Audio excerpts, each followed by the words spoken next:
Ciao a tutti e bentornati sul mio canale. Benvenuti all'episodio 4 della serie Come nasce l'italiano. Nell'ultimo episodio, cioè l'episodio 3, abbiamo visto che la scelta della lingua per scrivere, quindi abbiamo sempre parlato di lingua scritta, nel corso del 200 si basava su ciò che si voleva scrivere, quindi sul genere letterario. Abbiamo visto che se si scriveva poesia si tendeva ad usare il volgare, quindi il volgare era stato sdoganato in poesia, mentre per scrivere prosa si usava il latino oppure la lingua d'Oil. Uno dei primi a sdoganare l'uso del volgare anche nella prosa è stato Dante Alighieri. Infatti abbiamo parlato a lungo della sua opera De Vulgari Eloquentia, che è molto importante perché ci spiega qual era il suo punto di vista sul volgare, ci spiega che cosa pensava Dante del volgare. E quell'opera è anche molto importante perché è una delle prime riflessioni metalinguistiche che abbiamo della situazione linguistica nella storia delle lingue d'Italia. Abbiamo visto che dopo l'esilio scrive il Convivio, scrive anche il De Vulgari Eloquentia, negli stessi anni inizia a scrivere la Commedia, che noi oggi conosciamo come Divina Commedia, ma in realtà il titolo che Dante dà all'opera è Commedia. Da dove esce fuori? Divina. Divina è un aggettivo che aggiunge Boccaccio dopo la morte di Dante, perché Boccaccio è stato un grandissimo ammiratore del lavoro di Dante, tant'è che è stato proprio Boccaccio a contribuire alla diffusione della commedia. La caratteristica che ci interessa della commedia è la lingua. Oggi noi non abbiamo tantissimo tempo per esplorare nel dettaglio la lingua della commedia, possiamo farlo in un video separato, però è importante sapere della commedia che una delle caratteristiche di quest'opera è il suo plurilinguismo, perché Dante usa tutto il materiale linguistico che aveva a disposizione. Questo che vuol dire? Vuol dire che nella commedia ha usato il volgare fiorentino alto e basso in termini di vocabolario, ha usato latinismi, ha usato francesismi, ha usato prestiti da altri volgari coesistenti, quelli settentrionali, anche quelli meridionali, e poi ha creato delle parole nuove. Quindi nella lingua della commedia ci sono anche dei neologismi e che tuttora usiamo. Ho fatto un video su questo in passato, recuperatelo se vi interessa. Sappiamo che Dante è un uomo colto, era un uomo colto, quindi conosceva il latino, ma ha anche avuto modo nella sua vita di venire a contatto con altre realtà linguistiche. È venuto a contatto con la letteratura che veniva scritta in questi altri posti, in questi altri luoghi della penisola. Quindi, se vogliamo, la Divina Commedia è anche una testimonianza della sua ricchezza culturale, non solo in termini di contenuti, ma anche in termini linguistici. E quindi questo pluralismo linguistico gli permette anche di parlare di tutto, perché così come si va in termini di percorso nella commedia dall'inferno al paradiso, così anche la lingua cambia progressivamente dal basso verso l'alto. Quindi molti latinismi, per esempio, si concentrano più nel paradiso, mentre parole prese dal volgare fiorentino più basso sono più presenti nell'inferno, per esempio. E quindi ritroviamo lo stesso concetto di scelta della lingua, lo stesso concetto che abbiamo visto nel corso del 1200, quindi si sceglieva la lingua in base a ciò che si doveva scrivere. E ritroviamo questa cosa nella Divina Commedia. L'aspetto innovativo di Dante è che inserisce tutto questo su una struttura in volgare fiorentino. Certamente un volgare letterario. Quello senz'altro, però questo non ha impedito a Dante di inserire nel corso dell'opera anche delle parole di uso basso, di uso colloquiale. Troviamo anche delle parolacce nella commedia. Quindi c'è tanta variazione linguistica nella Divina Commedia. È un'opera universale in quanto racchiude tutto il sapere di quel tempo. È come se Dante avesse scritto un'enciclopedia per i suoi contemporanei. È universale anche perché, abbiamo detto, Dante usa tutto il materiale linguistico che ha a disposizione, e universale anche perché doveva diffondere la conoscenza a tutti. E a lui si sono ispirati poi altri due personaggi molto importanti che poi saranno protagonisti a loro insaputa, quindi inconsapevolmente, della questione linguistica del 1500, che è uno dei momenti più importanti per l'evoluzione della lingua italiana come la conosciamo oggi. Gli altri due personaggi a cui mi riferisco sono Francesco Petrarca e Giovanni Boccaccio. Petrarca è stato un punto di riferimento per la poesia, mentre Boccaccio per la prosa. Quali sono le caratteristiche di Petrarca, della poesia di Petrarca? La sua lingua è una lingua molto raffinata, è un volgare fiorentino ma molto letterario, quindi estremamente selezionato nel vocabolario. Quindi Petrarca sceglieva le parole in base ad eleganza e musicalità. Inoltre perfeziona la forma del sonetto. Vi ricordate il sonetto che abbiamo incontrato alla scuola siciliana con Jacopo da Lentini e lo rende il modello per la poesia europea nel 1300. Quali sono invece le caratteristiche della prosa di Boccaccio? La prosa di Boccaccio, nonostante presenti un realismo molto pragmatico, diciamo, molto audace in ciò che racconta, lo fa comunque usando un fiorentino alto e lo fa usando una sintassi molto complessa che imita la sintassi del latino, quindi con periodi molto lunghi, con inversioni, che sono cose che ritroviamo anche nell'italiano di oggi. E Boccaccio è anche molto acclamato, poi, per la sua varietà di registri linguistici, che spaziano dall'alto, dall'elegante, dal sublime, fino al comico popolare. Però, a differenza di Dante, non sfocia mai nella volgarità, cosa che invece Dante fa. E noi oggi la vediamo come una cosa estremamente innovativa, perché andare dal sublime al volgare, usando il volgare fiorentino, facendo questo Dante ci dà prova dell'espressività del volgare. Come si diffondono le opere di Petrarca, di Boccaccio, di Dante? Una cosa interessante da aggiungere è che non conosce mai Petrarca e Boccaccio, mentre Petrarca e Boccaccio si conoscono tra di loro. E Petrarca e Boccaccio, soprattutto Boccaccio, come dicevamo prima, è grande ammiratore delle opere di Dante. Tant'è che fu protagonista nel 1373 della prima lettura pubblica della Divina Commedia, della commedia, subito dopo la morte di Dante. Questo è uno dei modi in cui si diffondono queste opere. Siamo in epoca pre-stampa, siamo ancora nel 1300, nel corso del 1300, quindi la diffusione era affidata ai manoscritti, sia autografi che ricopiati.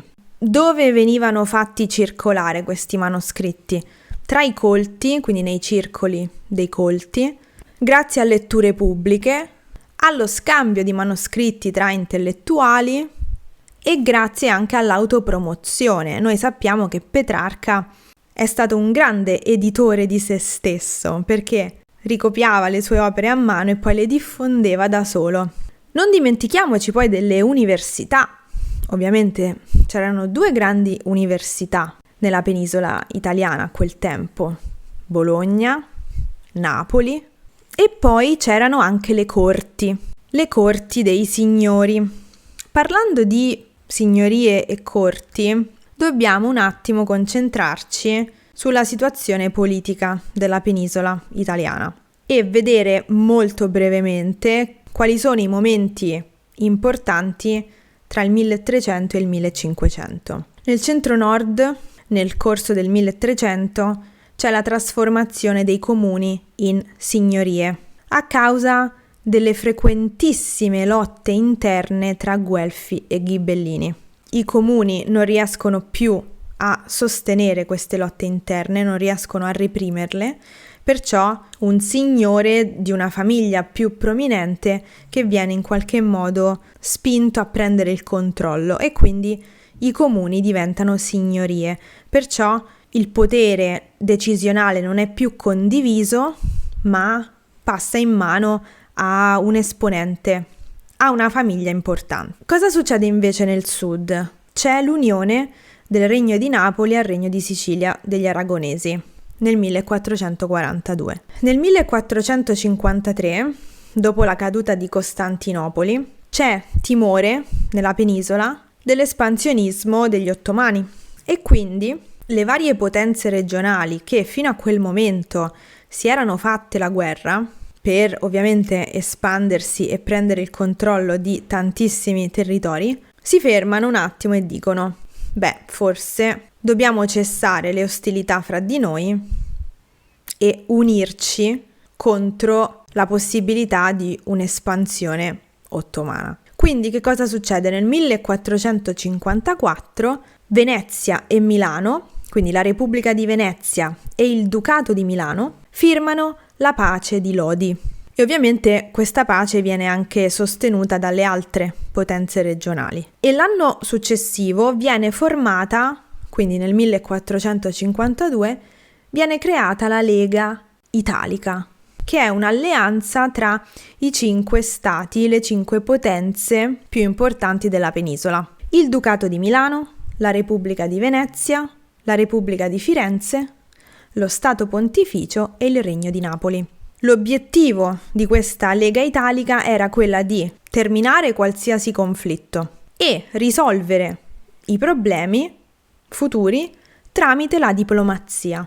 Questo clima di pace e diplomazia durò per 40 anni grazie alle abilità diplomatiche di, per esempio, Francesco Sforza, duca di Milano, ma soprattutto di Lorenzo de' Medici, detto Lorenzo il Magnifico, che era il signore di Firenze.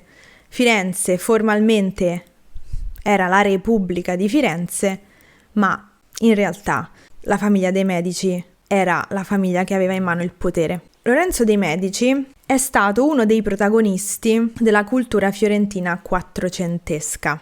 Era un mecenate, era uno scrittore, era un poeta, era un politico, era un diplomatico, un ambasciatore, chi più ne ha più ne metta. E a noi interessa in realtà il suo lato da scrittore e poeta in questo momento. Nello specifico ci interessa l'opera che si intitola La raccolta aragonese del 1477.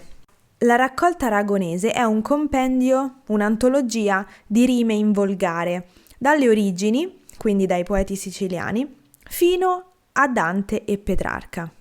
All'interno della raccolta figurano anche le poesie scritte da Lorenzo de' Medici. Questa raccolta poi è stata inviata come omaggio a Federico d'Aragona, figlio del re di Napoli. Fu a tutti gli effetti un'operazione culturale. Che cosa scrive Lorenzo de' Medici in quest'opera? Scrive che il volgare fiorentino non è inferiore al latino. Sostiene che questa lingua abbia ormai raggiunto una maturità e una ricchezza tali da poter esprimere qualsiasi concetto e porta come esempio Dante e Petrarca e c'è questa famosa definizione, 2 mirabili soli, che hanno illuminato la lingua portandola al massimo splendore. Tutto questo per dire che dall'alto della sua potenza politica, Lorenzo de' Medici influì anche culturalmente e quindi anche linguisticamente. E non dobbiamo dimenticarci che Firenze era potentissima. Già nel 1252 la città di Firenze conia il fiorino d'oro, che è stata la prima moneta d'oro dalla fine dell'Impero Romano. Quindi non possiamo sottovalutare questo aspetto. Poi non dimentichiamoci anche che comunque Firenze si è espansa territorialmente, ha conquistato Pisa, che era una repubblica marinara potentissima. Possiamo anche menzionare per esempio la svolta ingegneristica della cupola del Brunelleschi. Questo ci porta a riflettere su un altro punto molto importante. In un'altra parte d'Europa viene inventata la stampa a caratteri mobili tra il 1450 e il 1455 da Gutenberg. Mentre negli anni precedenti si è sempre discusso di quale lingua fosse più adatta a essere usata per scrivere di determinate cose, con la diffusione della stampa a caratteri mobili si comincia a riflettere su un'altra cosa, su una lingua fissa che non cambia, come punto di riferimento per la stampa. Nasce un dibattito linguistico che viene chiamato la questione della lingua del Cinquecento, perché poi ce ne sarà un'altra nell'Ottocento. Nascono 3 correnti principali. C'è la corrente toscana, il cui esponente più famoso è Machiavelli, che ritiene che la lingua debba prendere per modello il fiorentino, più genericamente il toscano moderno, cioè quello parlato nel Cinquecento. Poi c'è la corrente della lingua cortigiana, tra virgolette, cioè una lingua eclettica parlata nelle corti, per questo cortigiana. Un esponente importante di questa corrente è Baldassarre Castiglione, che nella sua opera Il corteggiano propone per la prima volta i concetti di grazia e sprezzatura del cortigiano. So che sprezzatura è una parola molto amata all'estero. Se vi interessa, se vi incuriosisce, fate le vostre ricerche su questo. E poi la terza corrente, che è poi la corrente vincente, è quella del cardinale Bembo. Il cardinale Bembo, oltre ad essere cardinale, è anche un grammatico. E lui propone la lingua usata nella letteratura che tutti avevano apprezzato fino a quel momento, cioè la lingua fiorentina di Boccaccio e di Petrarca, proprio perché era un modello già imitato, già studiato, già conosciuto. Il cardinale Bembo era veneziano, come era veneziano Aldo Manuzio, il più importante editore. Infatti Venezia diventa il centro dell'editoria per la letteratura in volgare. Il cardinale Bembo era un collaboratore di Aldo Manuzio. Per la lingua da usare come riferimento per la stampa vengono usati maggiormente come esempi Petrarca e Boccaccio. Una curiosità che aggiungo così per finire è che nel corso del 1500 nasce la cosiddetta corrente petrarchesca, che era un circolo di poeti e poetesse, tantissime poetesse, che si rifanno, si ispirano alla poesia di Petrarca per scrivere le proprie opere. E alcune poetesse petrarchesche famose furono per esempio Vittoria Colonna, grandissima poetessa del 1500, grande amica di Michelangelo, tra l'altro, Gaspara Stampa, poetessa del nord Italia, e Isabella di Morra, una poetessa lucana, quindi del territorio che oggi chiamiamo Basilicata. Ci fermiamo qui per oggi. Io vi ringrazio molto per aver seguito questo episodio e vi do appuntamento alla prossima. A presto! Ciao!